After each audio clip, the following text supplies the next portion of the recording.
The figure stopped and turned. In that instant, I knew it was him. His dark blonde hair was cut shorter than I remembered, and he'd shaved since the last time I'd seen him. But his shoulders were still strong and square, and those eyes were the same deep blue they'd always been. Oliver Shepherd. I'm nearly... He froze when his eyes registered that I was not my dad. In the few times I'd returned to visit my parents, I'd never seen him, nor had I ever tried to. Too many mixed feelings, I supposed, and never enough time in a visit to figure them out. Jane? He asked. He almost sounded excited to see me. I was surprised at how good it felt to hear my name on his lips. I'd also forgotten how deep his voice was. I nodded with a smile I couldn't have hidden if I'd tried, and I stepped toward him. Then those dark blue eyes shifted from what I read as excitement to avoidance, as a crease between his eyebrows set in, making his otherwise pleasant features appear frustrated or possibly upset. Had I caused that look? I glanced around me to see if there was anyone or anything else to blame, but said nothing. When I turned back to face him, he'd also turned away, his attention back on the heap of metal he was rummaging through. Your dad's been after me to come get this scrap metal from his shed, he said with his back still to me. Oh, okay, cool, I said stupidly, trying to lighten the mood that seemed to have shifted so suddenly. Oliver kept his eyes focused on his task as he loaded his arms with metal scraps and started back towards his truck. Sorry to bother you, he said. I'll be out of here in just a minute. The excitement I thought I'd heard before was completely gone. I followed him to his truck, unsure of what else I should do. He threw the armful of metal into the bed with ease, the junk crashing hard against the other pieces he must have loaded before. I jumped at the sound, and for a second thought I saw the corners of Oliver's mouth turn up. That's it, he said, taking off his work gloves. He shook them off and then shoved them into his jacket pockets. He clenched his hands into fists at his sides before letting them relax. His hands.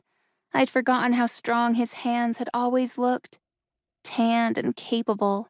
Just seeing them felt like I was wrapping myself in a comfortable hoodie while sipping a cup of hot chocolate. Is that your car? He asked, pointing to Fitz. Yeah, you can scrap it too if you'd like, I said, thinking I was being funny. Oliver shook his head. I bet there's still a lot of life left in it.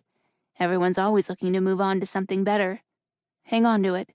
Maybe it'll surprise you. The not-so-veiled jab at how I left him in Holly Springs hit me harder than I was sure he meant it to.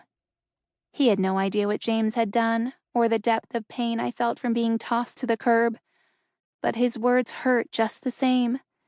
So I voiced the only response I could muster. Oh, yeah. He opened the driver's side door to his truck, then turned and looked back at me for a minute. Tell your dad I said goodnight. Will do. I swallowed the lump in my throat. Drive safe, I said, and then immediately felt dumb for having said it. He smiled slightly. Always do. It was good seeing you. He spoke quickly before he jumped in and drove away, giving me zero chance to respond. The instant his taillights were out of view, I went back inside and crashed back in front of the TV where I'd fallen asleep.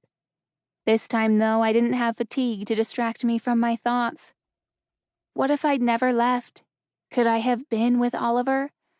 Why didn't he ask me to stay after high school? We spent nearly every second together that summer. He was aware of my desire to leave, but there was a part of me that had hoped he'd ask me to stay. These thoughts, and their relatives, ran through my head as the romantic comedy that I'd stopped the TV on played in the background. Could this be me in the formulaic plot? There was something enticing about having it all planned, laid out, and scripted. Me, the heroine, returning home to be with a man she should have never left after trying her hand at love with the wrong man. The pain and regret of it all started to build up in my chest, but I refused to let myself shed any more tears for that man. He'd left me and our marriage behind like it was a broken piece of junk with no hope of ever fixing it. I started to wonder if there was a fix for everything I'd broken.